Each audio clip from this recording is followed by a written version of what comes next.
विनोद जी, आपका आभार। आपके दर्शकों का हार्दिक अभिनंदन।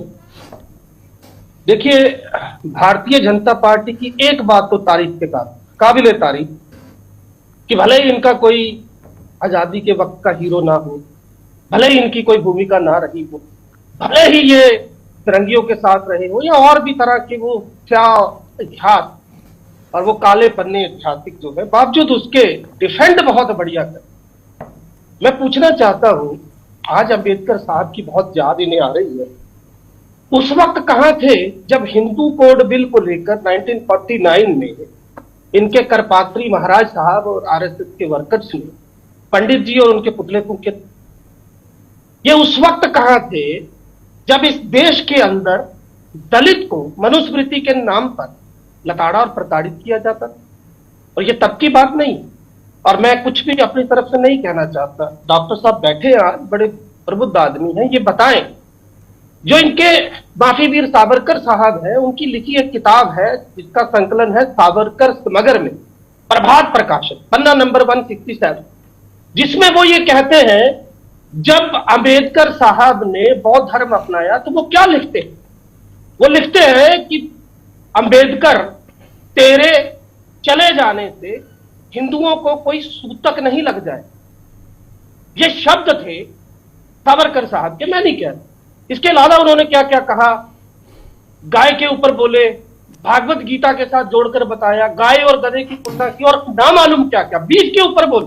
मैं बोलना नहीं चाहता यहां पे, मैं सिर्फ ये कहने की कोशिश कर रहा हूं कि जैसे आपने भूमिका में कहा कि भारत रत्न नहीं दिया, मैं सरप्राइज हूं।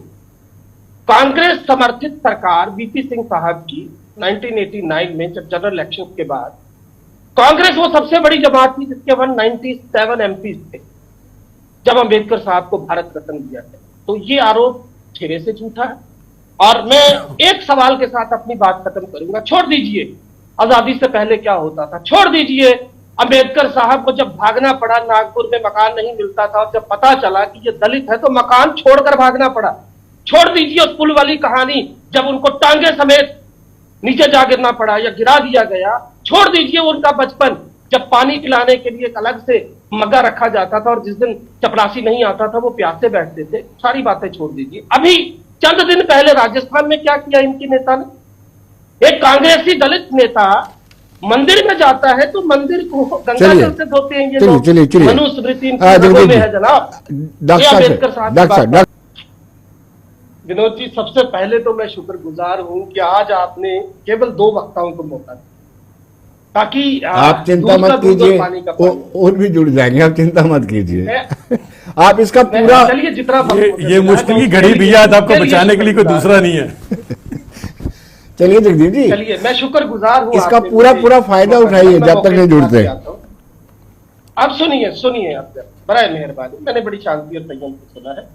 मुकुंद रामाराव जयकर महाराष्ट्र से देश की पहली असेंबली में वो व्यक्ति थे जिनको कांग्रेस ने हटाकर स्वेच्छा से त्याग पत्र दिलवाकर डॉक्टर भीमराव अंबेडकर को असेंबली में लाया ताकि 1947 में सबसे पहले उन्हें अपॉइंट किया chairman of the drafting committee. उसके बाद हिंदू कोड बिल पर, हालांकि कांग्रेस के भी कुछ नेता इसके खिलाफ थे, मैं बोल रहा हूं आपके मंच से, लेकिन कांग्रेस आला कमान ने हिंदू कोड बिल पर उनको सपोर्ट किया।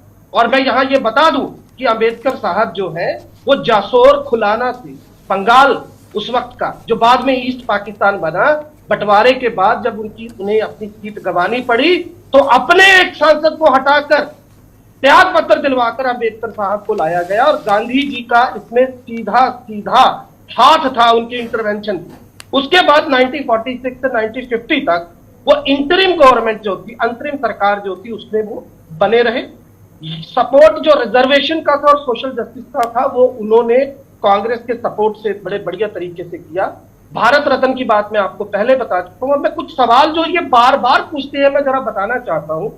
पहली तो बात ये कहते हैं कि जी नेहरू जी जो है वो उन जेलों में थे, वहां उस वक्त जोमेटो थी। माशाल्लाह, ये नई जानकारी। मैंने कहा जोमेटो नहीं था, जोमेटो होता तो पता नहीं क्या करते, लेकिन उस समय का जोमेटो था उनके पास, जो चाहते थे मिल जाता था। तो उस समय का जोमेटो की वहीं से कंसेप्ट लिया शायद इन्होंने। अब सुनिए पहली तो बात, वो कोई कातिल नहीं थे, हत्यारे नहीं थे किसी जघन्य अपराध के लिए जेल में नहीं थे, देश की लड़ाई के लिए गए थे। और मैं सावरकर साहब देश की लड़ाई लड़ रहे थे। ध्यान से सुनिएगा, अभी सुन लो ना भाई, बात सुन लो, बीच में मत। देश के टुकड़े टुकड़े करने में वो टुकड़ा गैंग वहीं से लेकर आया आपसे कंसेप्ट। देखिए फिर यही दिक्कत है विनोद जी, ये बोलने नहीं देते ना। नहीं तो फिर झूठ क्यों बोलते जगह। सावरकर साहब ने,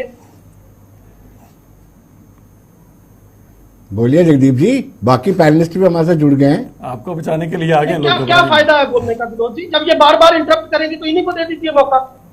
हर बार यही तमाशा इनका। अच्छा बोलिए, मैं बता रहा हूँ ना दुखी हुए, बोलिए। अरे बोले भाई साहब, बोलो झूठ। जिन्होंने काला पानी से पहले आपके तिरंगे को अपने पुश्तैनी मकान पर लगाया था, इकलौते व्यक्ति थे। उनमें ये बदलाव क्यों आया, ये अलग कहानी है। लेकिन उसके बाद काला पानी में जो लोग गए उनको मेरा सलाम, धन्य है वो लोग। लेकिन एक व्यक्ति बता दीजिए जिसने अंग्रेजी हुक्मरानों से माफिया मांगी हो, एक नहीं, दो नहीं, 5 मरतबा। एक व्यक्ति बता दीजिए चलिए जिसने अंग्रेजों से पेंशन ली हो, जिसने फिरंगियों की फौज में हिंदुस्तानियों को भर्ती करवाया हो। दूसरी बात, टू नेशन थ्योरी, अरे आपके मंच में बैठ के झूठ बोल रहे हैं। जिन्ना की टू नेशन थ्योरी को आरएसएस ने माना, पश्चिम बंगाल और सिंध में सरकार ये बनाकर बैठे। चलिए जगदीप जी हमारे साथ चुप होकर बैठे। रतन सिंह गिल भी जुड़े, हमारे साथ रतन सिंह गिल भी जुड़े। विनोद जी 4 मिनट 20 सेकंड आपने डॉक्टर अभिजीत दिए हैं, अब मुझे समय दीजिएगा। और honestly saying, right from the bottom of my heart, I benefit you as an editor, but denyingly today I am going to challenge what the proclamation you had given few minutes earlier regarding that letter, and if it will be proved true, I will abandon the politics. आपने जो कहा वो, ये बहुत बड़ी बात कह रहे हैं, वो स्पष्ट कर दूं। सुनिए बेटा, सुनिए विनोद सर, आपका बड़ा सम्मान है। 27 सितंबर 1951 को एक चिट्ठी नेहरू जी ने लिखी थी, और वो चिट्ठी जो थी वो जो शख्स आप बता रहे हैं उनको नहीं लिखी गई थी, बल्कि वो एडिना माउंटबेटन को लिखी गई थी, जिसमें जो शब्द बोले गए थे, जो बाद में ऑर्गेनाइजर में छाप कर इस झूठी पार्टी के झूठे पाखंड को हवा देने की कोशिश की गई, वो साबित नहीं।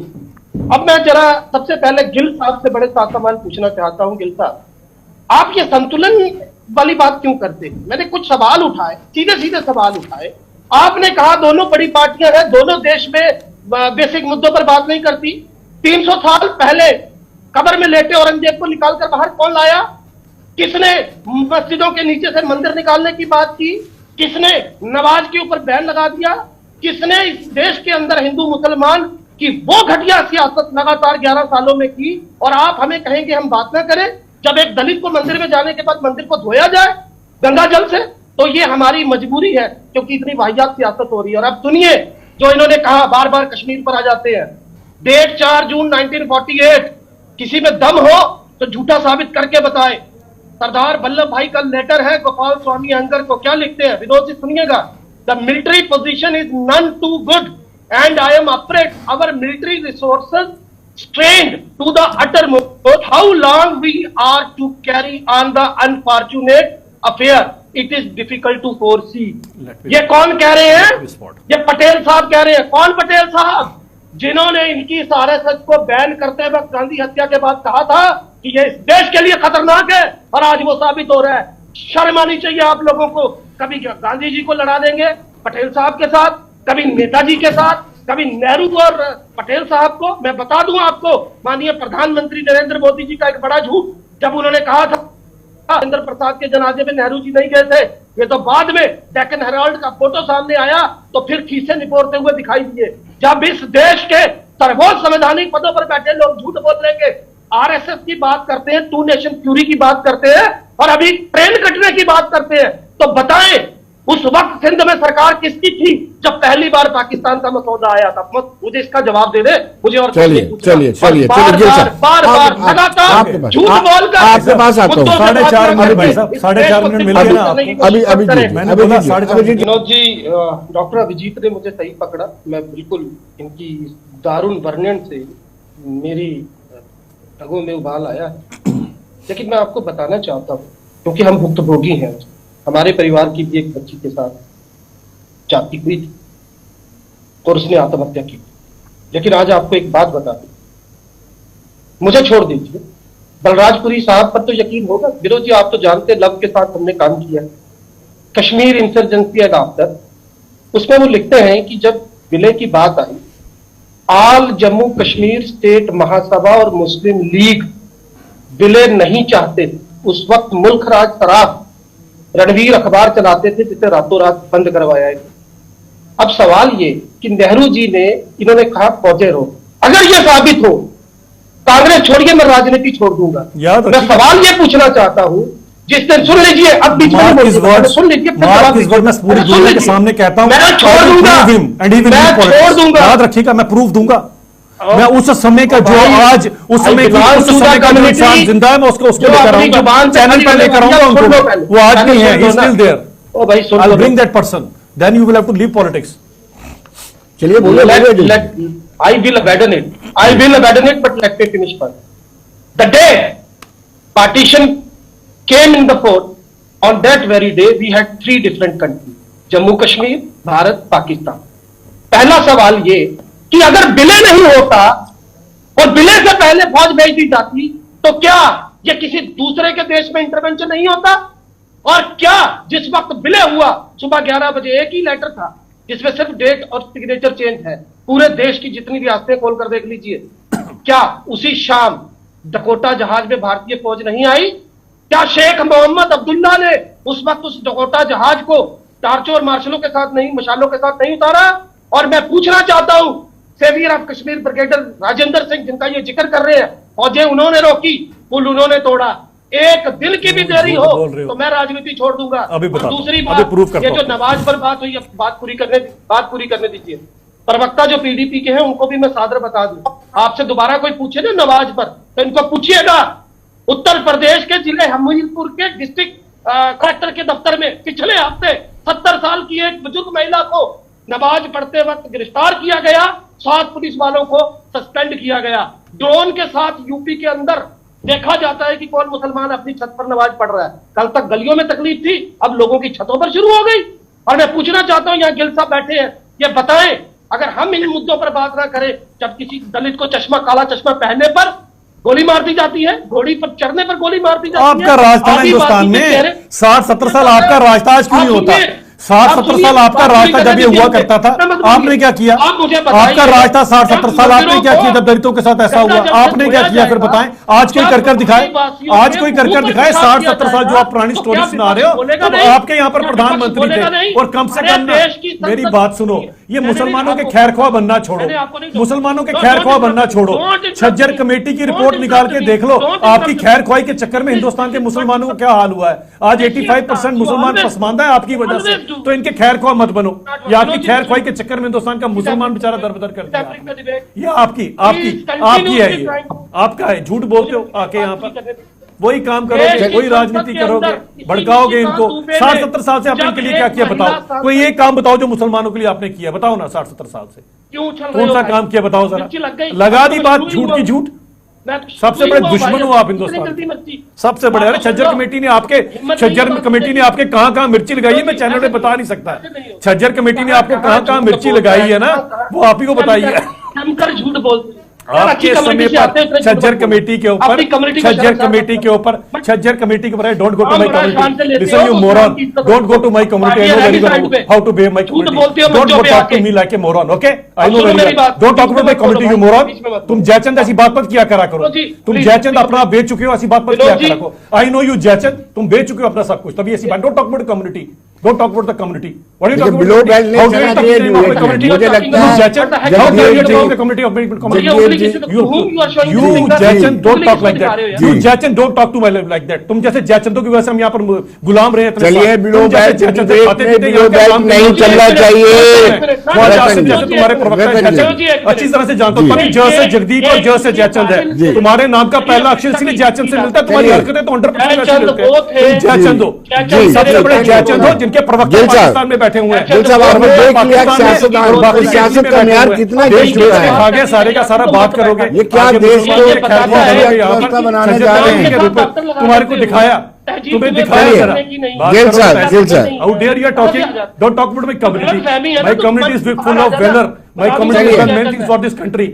We are not like you. पता ही नहीं है चलिए गिल साहब, बाहर भी जमीनें लेकर रखी है, दो जगह पर चलिए गिल साहब, गिल साहब आप बोलिए, नहीं करेंगे।